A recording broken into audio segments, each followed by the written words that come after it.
Hello guys, welcome back to my channel. Honda Civic tayo guys sa SIR body. Bali guys, ang problema na ito, power window problem. Ito guys, ang problema na ito, nag-stack up dito sa may likod ng driver side. Yan, ito guys ang power window motor nito, gear type. Yan, gear type to guys sa kabilaan. Yan. Tapos guys, ang harap nito, cable type. Yan, ito guys cable type. Bali cable type sa harap, magkabilaan. Tapos gear type sa likod. Yan. Bali guys, ang problema nito ito nga sa likod. Ito guys, papakita ko sa inyo. Yan si pare. Yan si Kant, tropa natin. Yan. Ito guys, papakita ko sa inyo. Bali ito guys yung power window niya, yung assembly. Yan, tinanggal na namin. So, ang problema na ito, stack up. Yan. Bali, tatanggalin ko guys.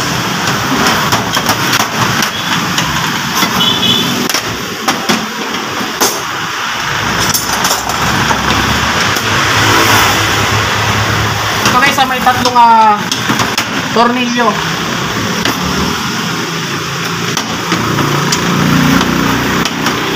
Medyo bilog na.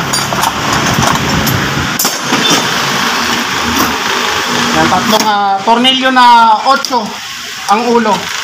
Tapos ito guys, pag magtatanggal kayo nito, minsan i-check nyo rito, may string yan. Kasi kapag may string yan at matanggal nyo to guys, pag umikot yan, minsan maiipit kayo niyan, kaya medyo ingat lang. Umiikot na kayo niyan guys, kapag may string dito. Ito naman guys, wala. Ibig sabihin na-repair na to, matanggal na. Ang stock niyan guys, may spring yan.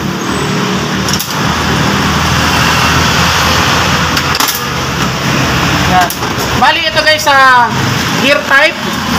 Ngayon naubusan na ako guys ng ganitong gear type. Yan, di bali Honda yan guys. Di ba kasi ang Honda guys, yan mahaba. Yung gear type mahaba. Ngayon hindi natin pwedeng convert nito guys ng mga pang-convert kasi medyo maiksi yung yung ipin niya. Kumpara dito sa Honda, mahaba. Yan, kitang-kita naman guys. Ito maiksi, kumbaga makipot. Ito mahaba. Kaya hindi natin pwede itong i-convert dito. Yan. Hindi natin pwede i-convert kasi lalayo ang ipin. Yan, ganyan guys, lalayo. Kaya ang mangyayari niyan, mabubungi itong ipin niya ng regulator. Yan, mabubungi kapag malayo ang ipin niya. Yan, ganyan kalalabasan yan guys. Yan, di bali nakalubog. Kasi kailangan guys, yan ganyan, swak na swak. Yan, kumbaga kain yung ipin. Kaya guys, ito, bibigyan ko kayo ng idea. Kapag sira ang power window motor nyo at wala kayo mabili, pero meron kayo nakita na cable type. Yan guys, ito guys, pwede natin ilipat ang laman loob nito dito sa motor nito. Basta kailangan guys, ganito. Yan. Tatlo ang tornilyo niya. Yan, tatlo. Yan. Tapos ito guys, tatlo rin. Yan, kapag tatlo guys, pwede nating ilipat ang laman loob niyan. Iba kasi guys, ganito, diretsuhan lang.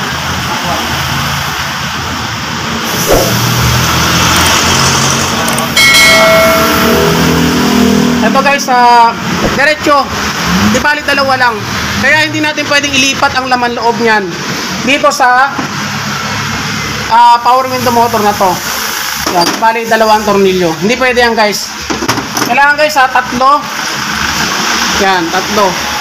Tapos ito guys, yung stock niya na motor, tatlo rin. Yan. Ito guys, gagawin natin, papakita ko sa inyo guys kung paano yan ilipat ang laman loob ng cable type sa gear type. Parehas lang yan guys ang laman loob niyan.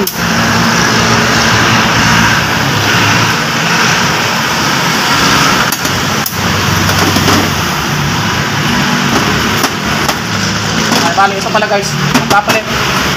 Ito pala dapat kasi hindi pwedeng magkabaliktad. Tutukod yan doon sa may bukasan ng pinto, yung bakal.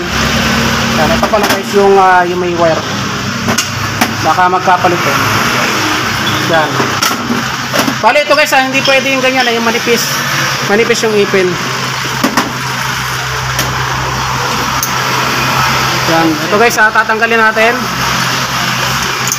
yung motor mismo. Ito.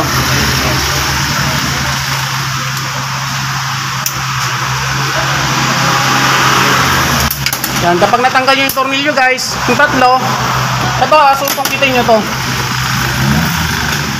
Yan. Kung natatanggal yan. Tapos ito guys, mabubunot na yan. Yan guys, nabunot na. Yan guys, kitang kita naman makalawang, kaya siya nag-stuck. Yan. Tapos ito guys, meron niyang dalawang metal screw. Tatanggalin yung goma. Yan. Ito guys, kailangan ang gagamitin yung Philip guys sa payat.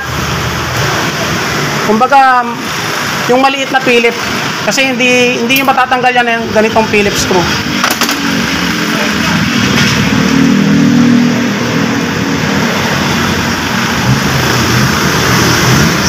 Guys, tapos nabubunot yan. Yan. Ngayon guys, syempre, titingnan nyo rin kung stack up yung gear nya sa loob. Ngayon guys, sa pinapasok ng tubig yan. Yan, kitang-kita naman naikot. Yan. Tapos guys, ito, ililipat na natin. Yan, tanggalin muna natin to. Yan yung socket. Yan, tapos tatlong tornilyo ulit.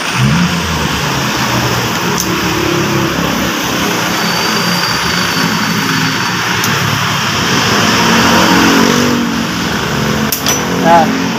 Ito guys, kapag bibili kayo ng power window motor, kailangan guys, nandito pa yung yung mga kable nya. Yan, ibig sabihin na hindi pa yan nagagalaw.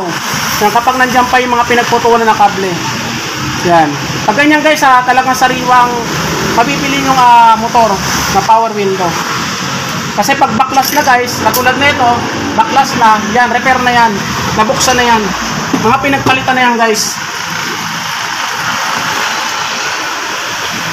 Yan. Yan guys, kitang-kita naman. Walang kalawang. Tapos ito guys, iikot nyo lang ng clockwise. Yan, para mabunot nyo.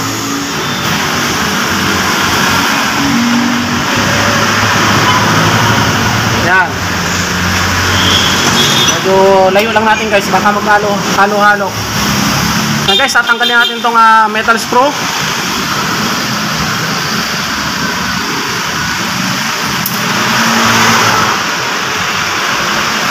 Bali, dalawa yan guys.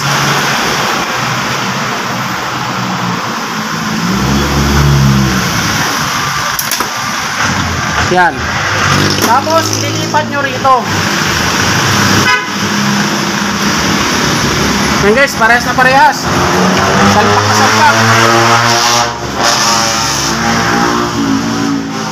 Walang pinagkaiba guys. Ako kasi guys, matagal na akong gumagawa ng power window, kaya master ko na yan kung paano natin isa-shuffle lahat ang mga pyesa.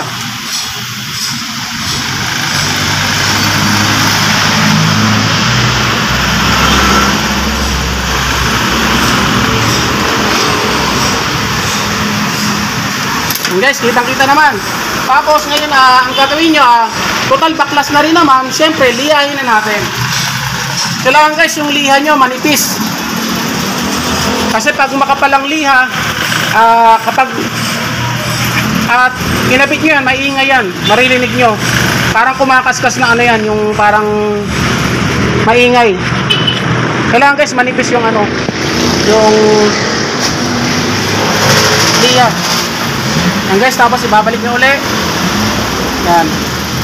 Counterclockwise naman guys.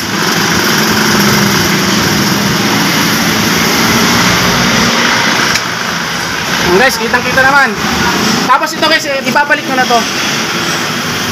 Yan, ibabalik nyo na. Yan. Kasi baka makalimutan nyo, kapag kinabit nyo na yung motor, pag switch nyo, hindi yan gagana kasi nga bunot ng socket. Yan, tapos ito guys, yung nya, tatanggalin nyo muna yung goma. Tapos ilalagay nyo rito. Yan, para hindi siya umipit.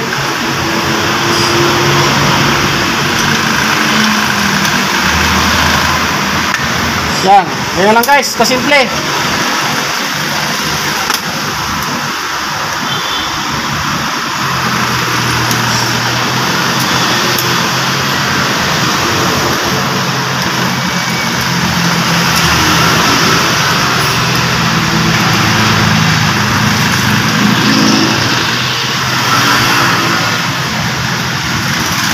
Yan guys, parang original.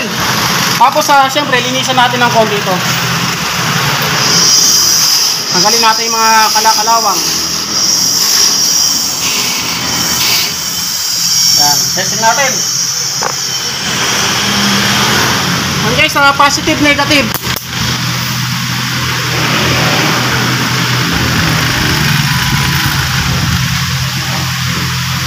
Yan guys, tahimik ba tahimik? Walang kaingay-ingay. Mas maingay pa yung bunganga ko. What? Yan guys, okay na. Tapos syempre, ito guys, lilinisan ko rin ito. Yan, kung meron kayong liha, lihahin nyo. Pero ako guys, dito na natin lilinisan yan.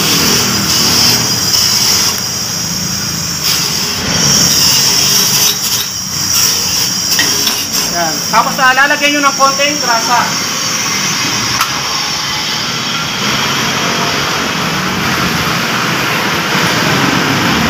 Yan. Okay na guys, tapos ito lagyan nyo rin guys, konti lang kasi kapag marami, kapag naalikabukan yan, magiging dahilan yan guys ng pagkaganit.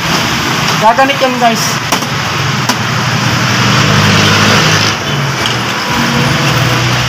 Yan, saktong sakto guys, kasi ang housing ng ano guys, ang ng motor, siya pa rin.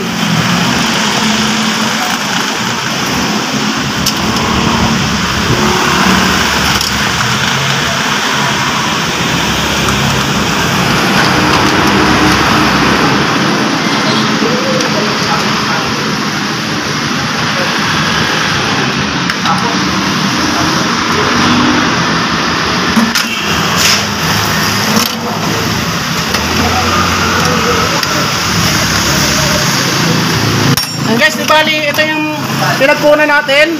Yan, nailipat natin dito sa may gear type. Bali, ito guys, cable type yan. Pang driver side ito at saka passenger side sa may tabi ng driver. Yan, testing natin guys.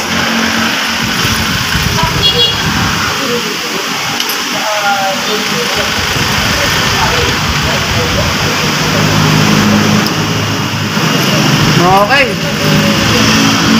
Kailangan guys, walang ingay. Yan. Bali guys, ang gagawin ko rito, ikakabit ko na to. Tapos ay papakita ko sa inyo guys mamaya kapag testingin na namin. A few moments later. So ito guys, naikabit na natin yung power window. And guys, ito lang naman ang tornilyo yan guys. Bali, sa motor niya guys, o sa regulator, 4 na tornilyo na disc. Yan. Tapos dalawa rito sa glass holder. Yan. Bali dalawa sa salamin mismo. Yan guys, testing na natin. Let's start mo nga.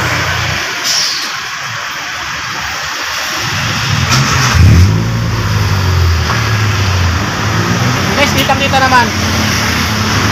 Yan.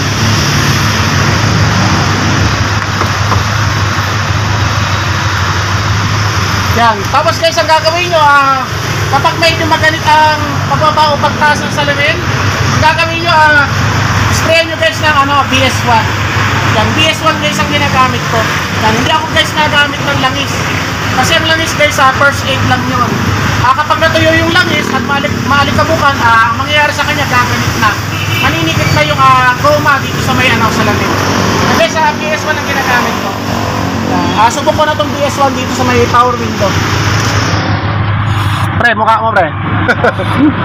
Baka matalsikan. Yan, dito lang guys sa gilid. Yan, ipali nakataas yung salamin. Yan, dito kayo mag-i-spray. Yan. Tapos guys, kapag binaba nyo yan, sasama na yan. Yan. Tapos guys, kapag bumaba na, dito naman, spray.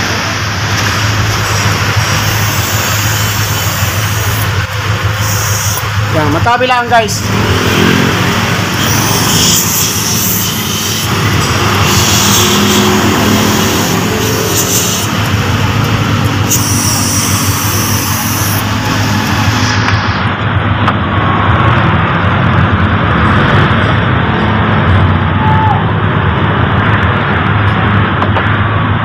Yan guys, tumuli na siya. Tapos dito guys, kailangan gagana rin siya.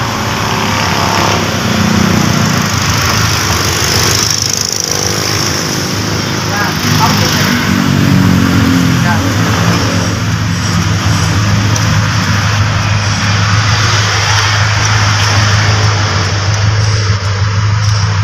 Yung guys, medyo mabagal. Ibig sabihin na na-sprayan na natin ang PS1 yan guys, pero medyo mabagal siya. Ibig sabihin medyo mahina na yung motor niya. Kaya bakit?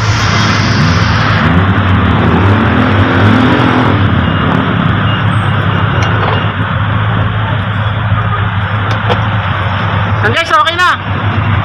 Okay, patay mo na. Teka rin.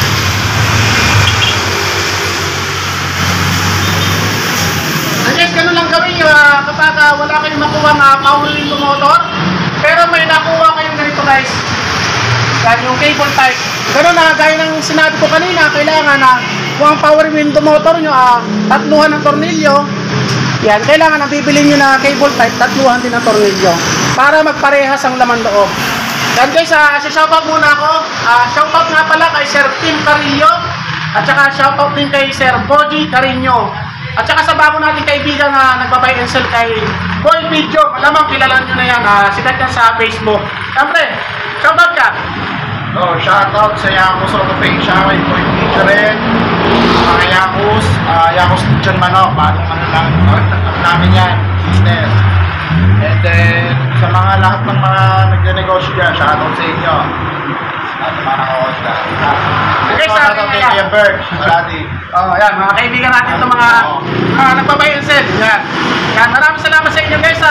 So yun guys, sana may natutunan kayo sa isinagpong video. Maraming salamat.